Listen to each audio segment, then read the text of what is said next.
Good. So welcome to Detroit PAL. My name is Fred Hunter, and I'm the acting CEO of Detroit PAL. And I want to acknowledge all of the dignitaries, for Governor Whitmer, Wayne County Executive Evans, for Mayor Duggan, for our county sheriffs. Just welcome. We acknowledge you and appreciate you being here. I also want to acknowledge the Detroit PAL family that's here. We've got law enforcement and different colleagues. Also want to recognize our staff, board members, our supporters, our volunteers, our families, and our children. Welcome to the Corner Ballpark, presented by Adient. This is the most iconic corner in Detroit, and it's a cherished place for many Michiganders. Think back about embracing the memories of the Detroit Tigers and watching their favorite team. And the reality of this location is this facility came about because of teamwork. The City of Detroit, the EDC, foundations, corporations, individuals came together to invest in youth by investing in their future. Great things can happen from teamwork. Teamwork's how Detroit PAL started. Back in 1969, our Detroit Police Department saw a gap between the community and law enforcement. They worked with volunteers and funders to bridge that gap by building relationships with Detroit children through quality programs. That teamwork is still present today as we work together to help youth find their greatness. In 53 years, we have had over 400,000 participants in Detroit PAL. Some of our alumni you'll recognize, such as Super Bowl champion Brandon Graham, Jalen Rose, Chris Webber, and our own Lieutenant Governor, Garland Gilchrist II. Other alumni become judges, engineers, lawyers, doctors, plumbers, electricians, coaches, and volunteers. Detroit PAL is truly a generational organization. The key over that time is that police officers have continued to be involved in mentoring and working with youth in a positive way. What is our motto? We offer 13 different sports programs, including football, basketball, of course, baseball, softball, t-ball, soccer, golf, and hockey. And our dedicated coaches and mentors teach goal setting, resilience, embracing a healthy lifestyle, accountability, and teamwork, which is our Detroit PAL great motto. We offer youth enrichment programs such as drones, books before balls, and our youth voice council to help children improve in STEM, in literacy, and in leadership roles. We have a Girls Changing the Game initiative where we provide quality opportunities for our young ladies, because girls who change the game become women who change the world. Our heart is for young people. We are dedicated to help them have the best futures possible. So we're thankful today because this moment represents a multi-year investment in the youth of Detroit, of Flint, and of Grand Rapids. And with continued success, we look to expand this programming throughout the state of Michigan. I'm thankful to our leaders in Lansing for working together to invest in our children. And I'm thankful to Mayor Duggan for his vision for this historic ballpark to be an accessible playing field for our next generation and for his commitment to the children of Detroit. So I am glad now to introduce the leader of our great city, Mayor Mike Duggan. Well, thank you. Fred Hunter does such a great job. He listed the famous athletes that came out of PAL, but he left out those who remember the Fab Five and that national championship run their freshman year. You know, the captain of the team was a fellow by the name of Freddie Hunter, who was a basketball legend in his own right. Glad to be working with him here. To the governor, to the legislators, to Christopher Harkins, did such a great job on the budget side. This is a great accomplishment.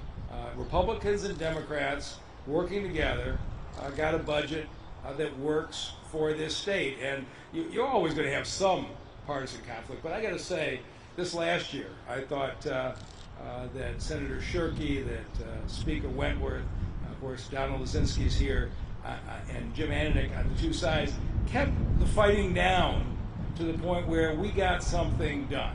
And when the parties work together, it matters. You are sitting right now on a field that's transformed this neighborhood.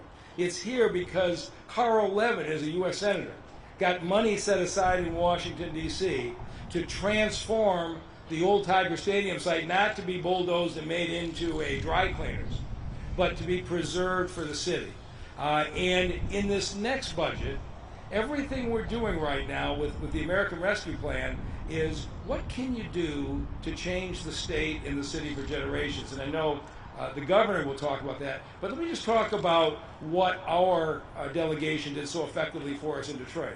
In this budget, in this past year, $100 million to build the Joe Louis Greenway, which is essentially abandoned railroad track filled with dumped tires in neighborhoods that many folks thought had been forgotten, and instead building the most beautiful park and thruway system, turning blight into beauty and improving neighborhoods from one end of this city to another. It is going to change the city for generations. There's $100 million in here for Wayne State University to build a new cancer research center to keep Wayne State and Carmanos at the national leadership on cancer research. $100 million in here for the University of Michigan to build an innovation center, a grad school for mobility and the latest tech jobs in the shadow of the train station, which if you haven't driven by to see what's going on there, is absolutely spectacular as the employees affordable design, the automated and electric vehicles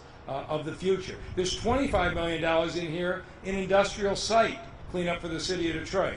The Packard plant was closed in 1958 because of this budget that the state got done. It is going to be removed and put back into productive use after a lot of decades.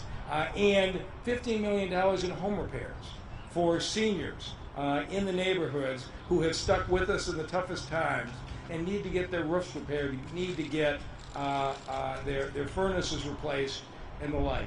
All of that was done because the Republicans and Democrats came together. And I wanted to be here to say thank you. The governor has fought for us at every single step of the way and been a great friend of the city. And we've been pleased that we've been able to work across the aisles with people like Senator Stamas and others who have been very helpful on that side. In addition to transforming the city, this budget is very good for Wayne County. And a lot of what you're seeing is, you look at other parts of the country and elected officials are fighting with each other. County Executive Warren and Evans and I work arm in arm in every single initiative, and it's a big part of why things are coming back. And so with that, let me turn it over to my partner, the County Executive, Warren Evans.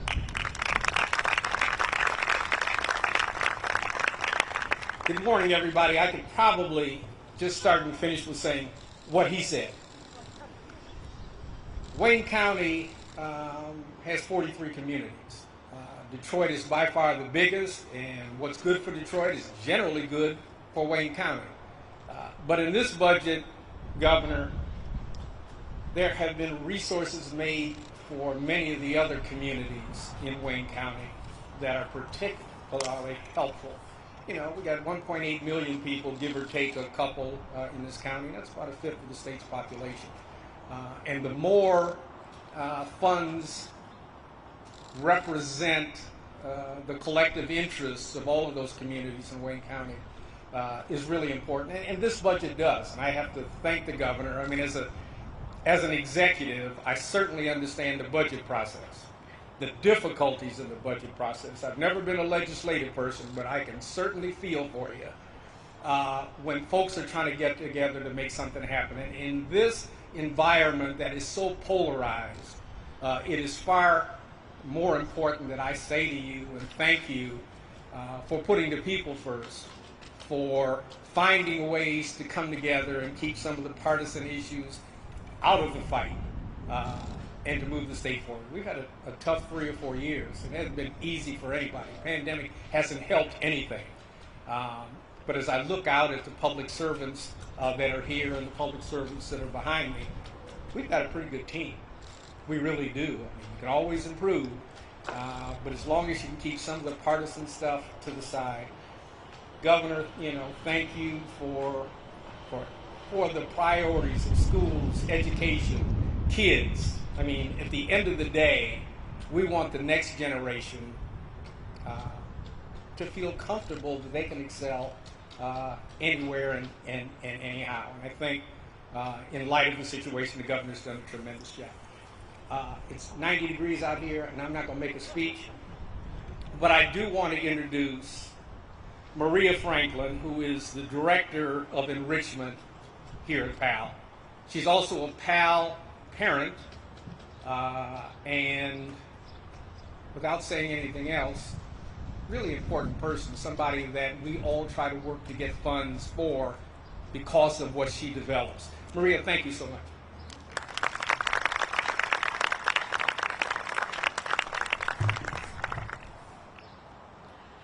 Good morning. As the Director of Youth Enrichment, I'm honored to usher in such great news. Detroit PAL has been a long-standing pillar in my family's life, from my husband playing PAL football to our 3 children now participating in PAL sports and youth enrichment programming. And they're sitting right to the side here with me today. And now working with thousands of youth as the Director of Youth Enrichment that PAL serves across 93 neighborhoods in the city of Detroit and surrounding suburbs. As a PAL parent, I look for 3 things in programs for my kids. That's quality exposures, consistency, and a pipeline of opportunity that leads to long-term success. And as the Director of Youth Enrichment at Detroit PAL, I look for the same 3 things for all youth that we serve. Through PAL sports, our kids are gaining confidence, practicing goal setting, learning what it means to be resilient, and the value of finishing what they start, and how to step outside of their comfort zones. Maybe more importantly, they've gained a village, a family in Detroit PAL, caring police officers, adult mentors, coaches, volunteers, and staff who constantly set a high bar of excellence. We have a 10-year-old son, 10-year-old daughter, sorry, Aubrey. Aubrey. We have a 13-year-old son and a 17-year-old son. That's Aiden and Evan over there. And for the past 12 years, starting when my oldest son was just 5 years old, far before I even thought about working at Detroit PAL, I could always depend on Detroit PAL for affordable programs, from soccer for my sons Aiden and Evan, to reading, tutoring, and golf for my daughter, exposures that help transform and shape their confidence on the soccer field. Aiden and Evan, I can remember when they first made their first goal, and the confidence shot through the roof, and it hasn't come down since. And Aubrey, just getting exposure to the person who holds the world record for the long drive in golf, and then coming to me afterward and saying, "Mom, I want to be the greatest golfer in the universe," because of the exposures that they've been able to gain through Detroit PAL. I'm thankful for the programs like the Drones Apprenticeship Program that is a part of our strategic partnerships that Evan has been a part of for workforce development training and earning certificates in Lean Six Sigma, OSHA 10 certifications, blueprint reading, and others that have helped my son develop as a young man. I'm often in talks with my children for feedback and kind of surveying them. They kind of act as my guinea pigs on what type of programs to provide to other youth. I asked Aiden what he wants to be when he grows up, and he said he didn't know before, but now he can see himself as an entrepreneur because of the week he spent learning about the business model canvas at Northwood University. The partnerships that we engage in allow our organization to stay true to our mission and focus on what we do best. That's community engagement with police through sports programming and providing resources for Detroit youth. Sharing the love of sports is enough, but Detroit PAL is more than the 13 sports we offer for boys and girls. We're taking advantage of the opportunity to leverage the gathering effect of sports and maximize the community resources and align youth to the expertise of our partner organizations, teaching them to compete on the field and off the field in their education, internships, and careers. The work is not just a nice to have, but it is a must have in our community. And I want to thank Governor Whitmer. and her state administration for supporting Detroit PAL as we genuinely work to help youth find their greatness. Please join me in welcoming to the stage one of our biggest supporters, Governor Gretchen Whitmer.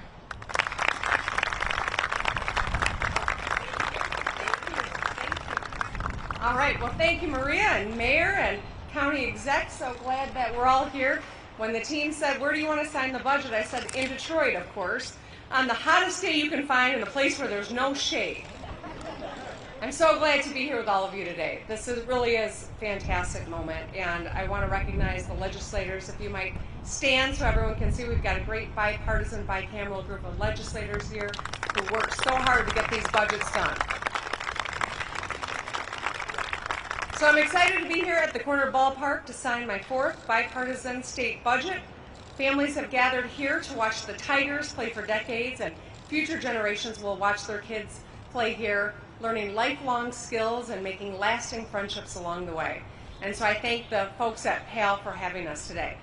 Last week, I signed our bipartisan education budget to improve every kid's in-class experience so we can recruit the best teachers and folks in our schools and build up our schools. The education budget invests an average of $1,076 more into all of the nearly 264,000 public school students in Wayne County. There are dedicated resources for on-campus mental health assistance and to help our kids get caught up. And the education budget includes $250 million for school infrastructure so our schools can install air conditioning, upgrade facilities, refurbish classrooms, and to make sure that it's more conducive to learning. And it'll give us the ability to recruit 2,500 teachers every year with $10,000 scholarships. Today's budget I'm signing is everything else, right? It's the omnibus budget. And this fiscally responsible budget brings our rainy day fund to an all-time high of $1.6 billion. It pays down billions in debt and secures the retirements of state troopers, among other public servants. And best of all, we didn't raise taxes by a dime to get it done, and it got done on time. So before I get into what this budget means for Detroit, I want to take a moment to remember Officer Lauren Quartz.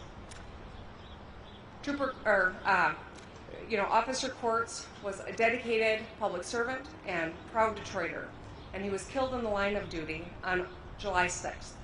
Officer Quartz was not only a dedicated officer, but he's also an amazing dad and proud son of a Detroit police officer as well. And his loss reminds us all that the officers who serve our community in uniform all have a story. They're individuals. Officer Quartz's story was cut short, but his legacy will live on. And his wife noted that Lauren was so much more than just a police officer to her and her children. They called him their Batman. So violence in our communities took Officer Quartz, a son and husband and father, away from us. We must do better so that every law enforcement officer can go home at the end of the day and all of our families can continue to feel safe in their neighborhoods. Well, this budget makes a real investment in public safety, and that's something that is incredibly important. So we can reduce violence and help communities fund law enforcement and invest in programs like the very one that we're highlighting today, Detroit PAL, to build trust. Now let's get into what else this budget means for Michigan. Simply put, it invests in people, it unleashes Michigan's potential, and it funds key projects. First, people. 2 top-of-mind priorities for every Michigander is public health and public safety, and this budget invests in both. We all want to bring down crime and keep our families safe, and this budget gets it done by funding local law enforcement and first responders. And to better public health, the budget improves dental care access for Michiganders enrolled in Medicaid, cleans up contaminated sites, speeds up lead service line replacement, and funds construction of a new psychiatric hospital for the state, expanding mental health services capacity. And next, I want to talk about Michigan's potential. To grow our Michigan workforce, this budget funds the Michigan Reconnect and Growing Pro, programs that offer tuition-free higher education or skills training and help businesses develop in-house talent. Michiganders work hard. When we support their grit with programs like these and investments that channel them effectively, there is no limit to what we can do. And finally, projects.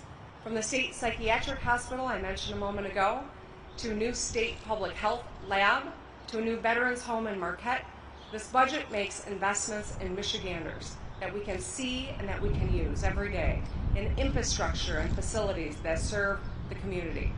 Next door in Macomb County, the budget will support Mound Road project and shoring up a key economic corridor for our state.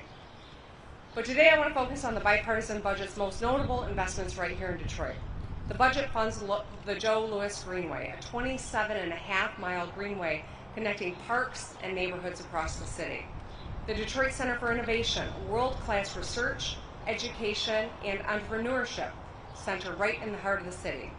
A cancer institute at Wayne State, where life-saving breakthroughs will be made, and a significant investment in the Detroit Medical Center's Children's Hospital and psychiatric ward to expand capacity and serve more patients. Facility improvements at the Wayne Port Authority to streamline trade, and a global talent initiative to bring skilled entrepreneurs, professionals, and students from around the world to the city of Detroit.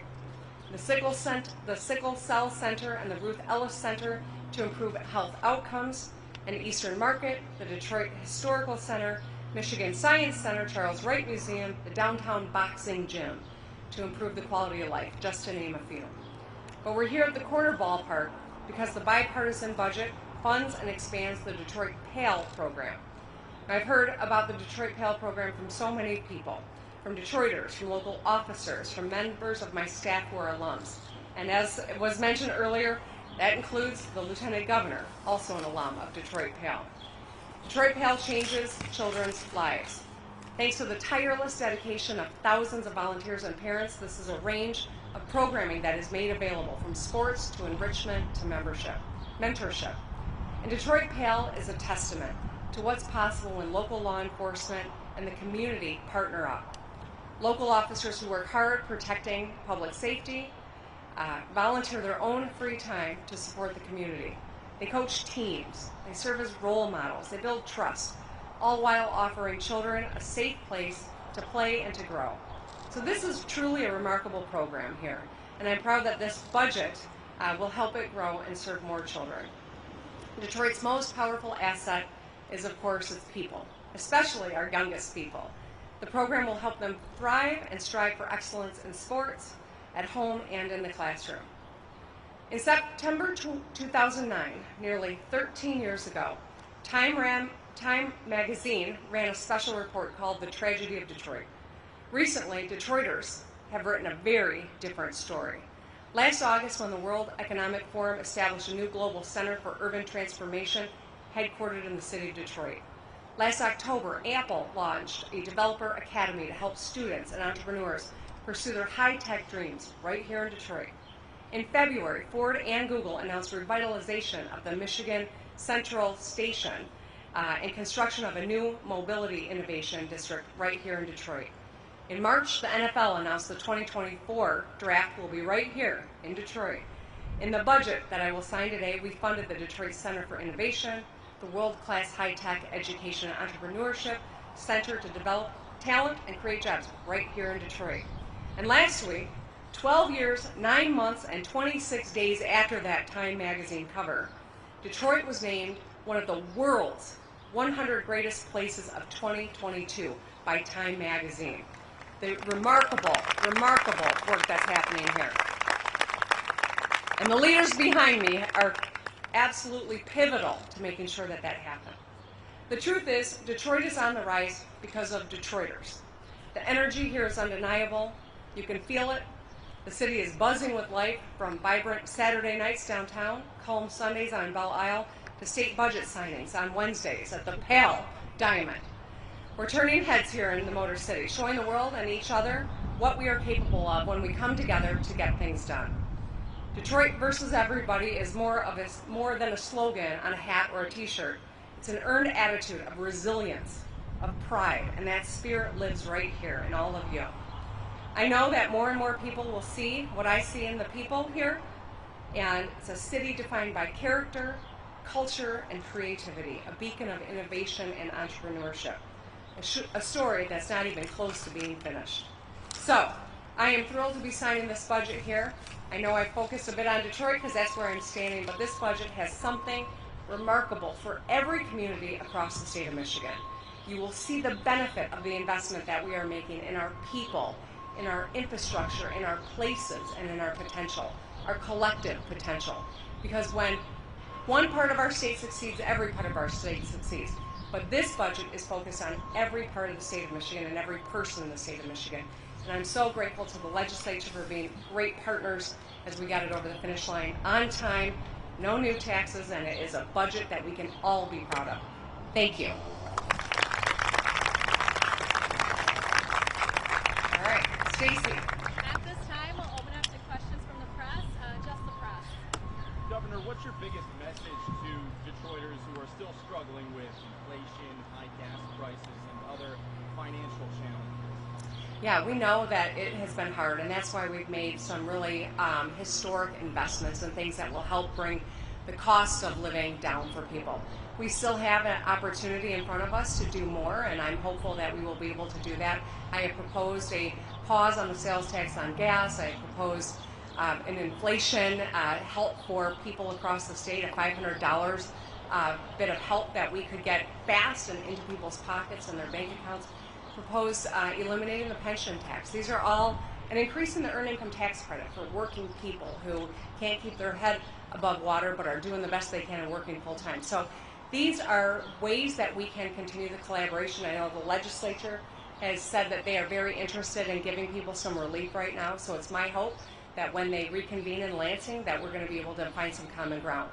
That is the goal. That has always been.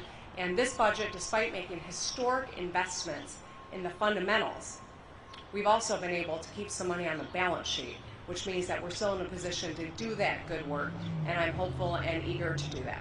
Governor Whitmer, on that same note, you said when the legislature returns to Lansing, does that mean that no tax conversations are being had right now during these summer months? No, we have an open dialogue. The budget director continuously is working with the legislative leaders and legislative staff. They're not in session, but that doesn't mean that they're not working. I've talked to a lot of legislators that aren't super excited about the price tag at this number and all these historic investments. There's probably a looming recession. How confident can Michiganders, departments, and everything be that in 2 years these historic investments are going to be historic cuts? I'll ask the budget director to talk a little bit about that. But Eric, we've been very strategic in ensuring that one-time dollars are not used for ongoing expenditures. And as we see this budget has continued to grow, it couldn't come at a more important time as we're trying to recover from COVID and help make communities where small businesses can thrive and invest in our kids to get them back on track and in their schools and in our educators. So we've been strategic. We've also made a record investment in our rainy day fund. That's something that we thought was very important. And as you probably know, even in the midst of all of the incredible challenges that we've had to confront, we have seen our credit rating got increased by 2 different agencies, upgraded by 2 different agencies. So it shows that this strategy really is important and it's working. We've got, we aren't out of the soup. We are bracing for what may be tough times ahead, but I think the prudent way that we've designed this budget will help us sustain those fundamental investments and be able to really put Michigan on a long-term path for prosperity. Anything you want to add, Budget Director? Okay. We have time for one last question. Go ahead. Governor, what will you say, or what would you like to say with the line item vetoes that we're going to issue? Yeah, well, every cycle, no matter who's the governor, no matter who's in the legislature, that is a part of what happens in negotiations. I don't think that there were any surprises there. All right, thanks. What about the abortion? I'm sorry, what? Look, a lot of them are related specifically to abortion lines that were put in the budget. Yeah, I mean, there are a number of things that were unenforceable put in the budget. There were a number of items on which we didn't agree, but there, like I said, I don't think that there were any surprises there. All right, that's all Thank the you. time we have for questions. We'll move to the signing now.